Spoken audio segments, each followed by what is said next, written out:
When I go back to the days of House of X Powers of 10, many of you will know that I'm quite fond of it because it was an amazing time in comic books and certainly an amazing time for my channel. I got a lot more traction at that point. I got views like I never thought I would, and certainly I've surpassed a lot of that by this point. But it has been 4 years, and you would expect a little growth by then. 2,000 years later. I really like the story from Jonathan Hickman. I like the art by Pepe Larraz and R.B. Silva. And I especially loved, now more than ever, getting to talk with my good friend Skip and Tosh basically every single week, talking about what does this mean? Where is it all going forward? And I imagine there were thousands of Marvel Comics fans and X-Men comic fans out there having those discussions on their own. And hopefully we were stimulating a few of those with our own ideas and speculations about what were going on at the time. And obviously a lot has changed since then. We did lose our good friend Skip and Tosh not too long ago. And I do miss those days, and I absolutely wish we could get back to the point of House of X and Powers of 10 and the amount of enthusiasm and excitement around Marvel Comics and X-Men. But that is not the case. That is not the world we live in. We are heading to the end of the Krakoan era of X-Men, and Marvel Comics are out there marketing this very heavily. They're putting out the solicitations a lot earlier because they want people talking about this. And, well, there ain't nothing else to talk about. So let's talk about the X-Men basically going out with this enormous whimper where there's not much fanfare, not a whole lot of interest in X-Men. Although it does appear, perhaps, that Fall of X has attracted a few more readers here and there, but it hasn't really changed the tide of X-Men. And really, I know Doc says, or he likes to say, I believe Doc believes that Jonathan Hickman is equally at fault as Jordan White for the end of this Krakoan era and why it went so bad so fast. And I personally do not agree with that. I do think Jonathan Hickman had a part to play in that, not because of his creative or his storytelling, although he did have a couple of bad moments in the mainline X-Men book there for a minute. But me personally, I think it's more on the shoulders of Jordan White and all the terrible creatives that he brought in. The fact that he let them overtake the line and basically veto Jonathan Hickman about the future of X-Men, where they want to take the story, because Hickman had it all basically mapped out, and he basically left, which you can't really blame him. At least I can't blame the guy. And Jordan White, as the man in charge of creative, was a terrible decision. It turns out, I would imagine, just based on the actions of Marvel Comics and C.B. Cebulski, they agree with me more than Doc, because we know Jonathan Hickman is relaunching the Ultimate Universe. He's also got his big God series, which they are putting a lot of marketing behind. And Jordan White is not moving to Avengers. He's not moving to Star Wars. He's not moving over to Spider-Man. Once he leaves X-Men, he's going to be like the guy in charge of, let's say you're the U.S. Army and you would like Marvel Comics to make a 16-page book where Spider-Man promotes the Army. That's the book that Jordan White will be in charge of. He's in charge of nothing, like special projects or something like that. So I would say, based on the actions of Marvel Comics, they agree with me that it was more of a Jordan White problem than Jonathan Hickman problem. But we are getting to the final days, and let's see what Marvel Comics would like us to know. According to Marvel, two intertwined series, Fall of the House of X and Rise of the Powers of X, will usher in the end of the current X-Men era this January. Marvel has given a sneak peek at how the events in those two series will impact other X-Men stories throughout the month of March by releasing covers and story descriptions for X-Men 32, Dead X-Men number 3, Wolverine 45 and 46, Resurrection of Magneto number 3, X-Men Forever number 1, Cable number 3, and X-Force number 50. And if that lineup of comic books doesn't get you at half mast, I don't know what's wrong with you. Really, the only thing of note of the titles that they were talking about there really is Fall of the House of X and Rise of the Powers of 10. Get it? Do you get it? The names are almost identical to what got you excited 4 or 5 years ago when Jonathan Hickman revitalized the X-Men, brought thousands of fans back to the local comic book shops, revitalized the series and interest in Marvel, and certainly helped out the fortunes of Absolute Carnage and some of the other good stuff that was happening at Marvel at the time. So they decided to almost use the exact same name, but there will be no Jonathan Hickman. It will be Jerry Duggan when he's your flagship writer. I don't know what else to tell you. You probably failed Jordan White. And Kieran Gillen, who sometimes is good, but he has not really worked out, at least not for me, on X-Men. And I thought his was it Axe Judgment Day? I think it's Axe Judgment Day event, X-Men, Eternals, and Avengers. Oh man, that was bad. That's a bad story. That is something Kieran Gillen will not be proud of when it's time to retire and talk about all of his accomplishments. I think he'll go right over Axe Judgment Day. I think he'll probably forget Immortal X-Men and any of the other stuff that he worked on during the Krakoan era. And it's hard for me to get excited, although I will read those two series because I do have a comic book YouTube channel. We do have a keen interest in the X-Men themselves, and I do have the X-Men aficionado Doc, and I would like to torture him if these books are bad on Worst of the Week. And if they're good, hey, I wouldn't mind having a pleasant surprise and be like, holy crap, they actually pulled it off. The end of it was actually good, but I do not hold out those kind of hopes for Fall of the House of X and Rise of the Powers of 10, because if I'm going to be completely honest with you, it's not a Marvel thing. It is not a DC thing. It is a comic book industry thing. When I have hope for something that it might be good on very, very, very, very, very rare occasions as of late, that hope is rewarded with a positive outcome. Almost every single time, I'm absolutely devastated is probably too strong of a term, but I certainly am disappointed. Hell, I thought Zeb Wells coming off of Hellions going to ASM was probably a good move. Turned out that was wrong. I was pretty excited for Ram V on Detective Comics. Turned out that was wrong. I was really excited for Chip Zdarsky on Batman. Turns out that was wrong. I was pretty excited that the ending of Moon Knight was going to be good. Turns out that was likely wrong, and you'll probably be hearing me review that comic book in the not too distant future. So yes, rarely does my hope reap any type of rewards of late. I'm just a glutton for punishment, and that's why I do this. So you guys do not have to get your hopes up, and if something turns out well, it can just be a positive little outcome that you didn't actually expect, because that's basically what Marvel and DC can give you these days, especially if you're an X-Men fan. The Krakoan era has just been so bad. I remember when all the writers were telling us, oh yeah, these are the best sales in X-Men history. It was like literally impossible. Literally impossible. This is a comic book line that used to sell in the hundreds of thousands on every single title, up to like 1 million. You are nowhere near those sales, and it turns out they were bad across the board. And I do remember when we were doing House of X Powers of 10, and Marvel announced their X-Men line. I think it started out with 6 comic books, and they had already announced that there were going to be 4 more after that, featuring like Vita Ayala and a couple other writers. Leah Williams, I think, was one of the follow-on writers. And Doc and I did a video where we're like, whoa, this is a bad idea. You got Titty Howard out the gate. You've got this and this. And we're like, this all portends bad things. Why are you doing so many titles? Why are you not just going with the Jonathan Hickman stuff and a couple of other titles so we can actually tell the story?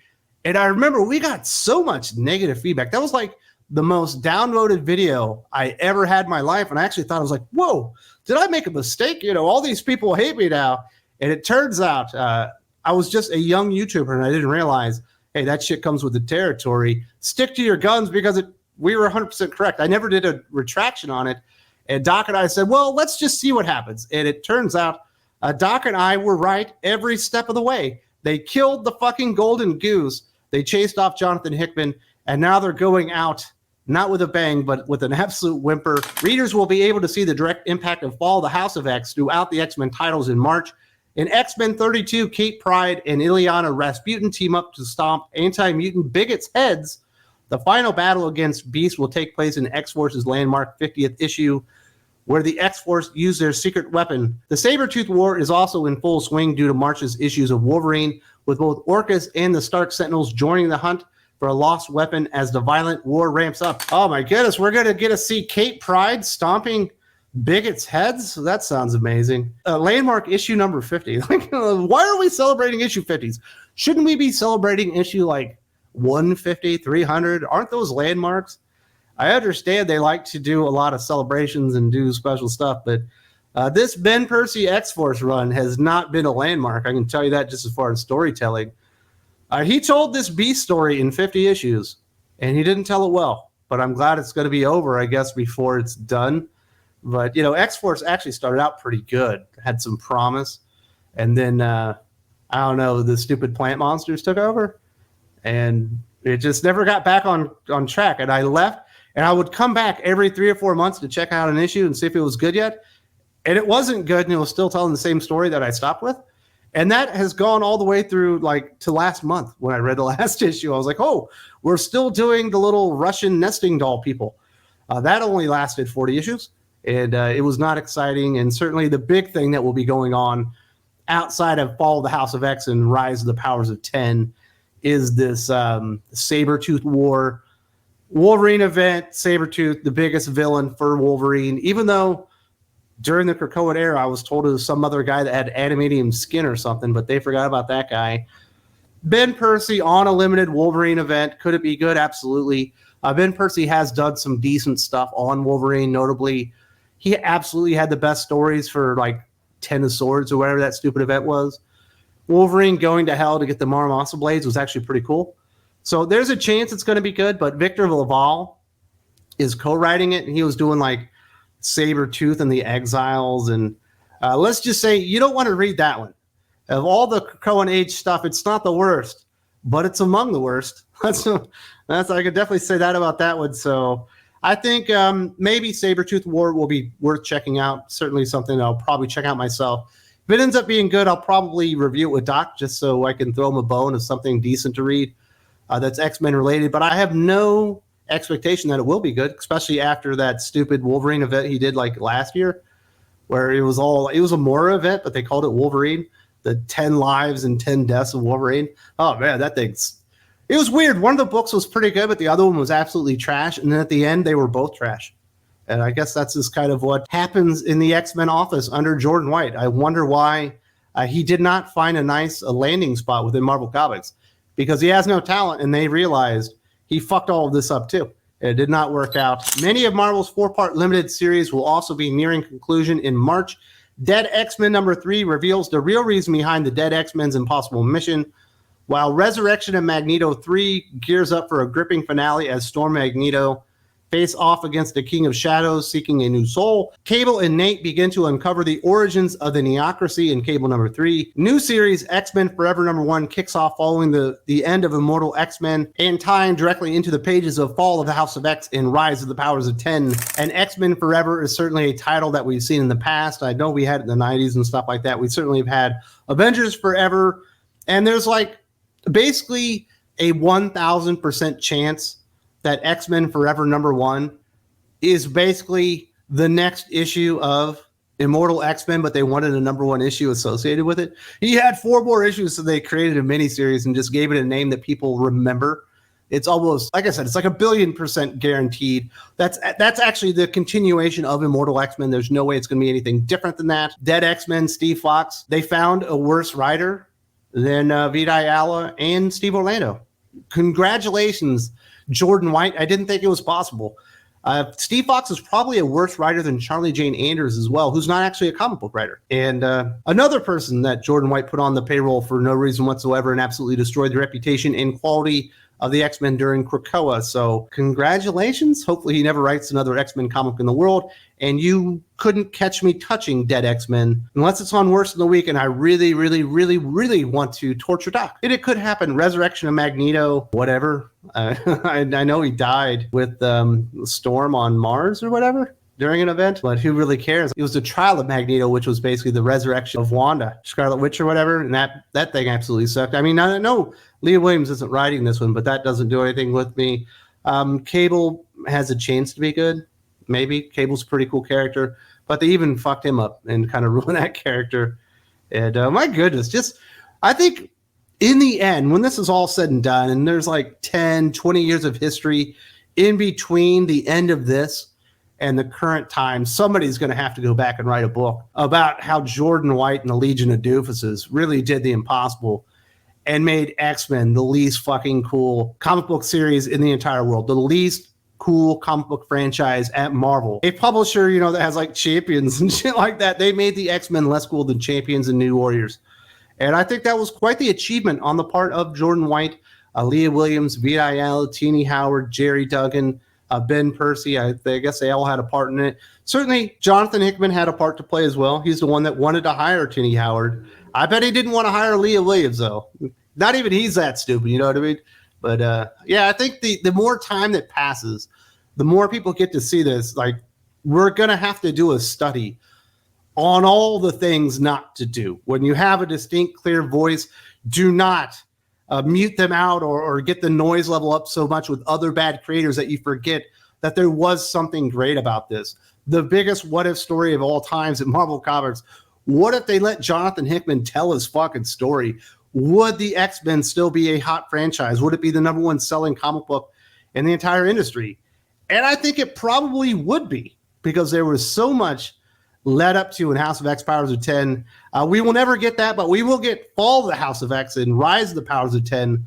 And, hey, it kind of sounds like them. Do you remember that you liked that? I remember that I liked it.